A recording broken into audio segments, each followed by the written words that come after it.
How to add overlay in Capcut. Hey everyone! In this video tutorial, we're showing you how to add overlay in Capcut.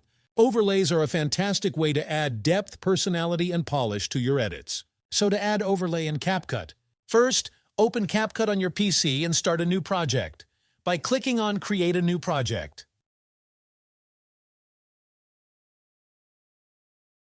Once you're in the editing interface, import your main video.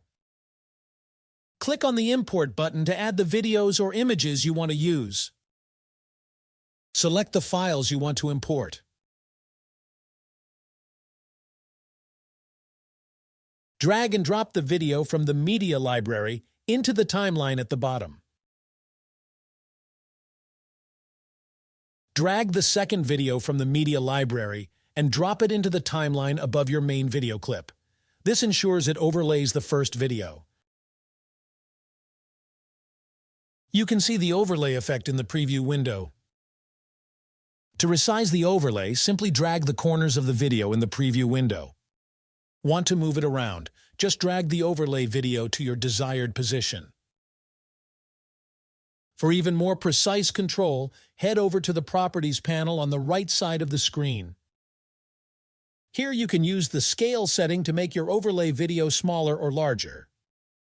The position settings allow you to place the overlay exactly where you want it on the screen.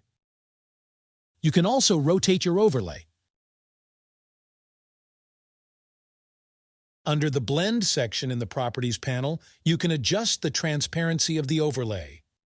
You can also experiment with different blending modes to achieve unique visual effects.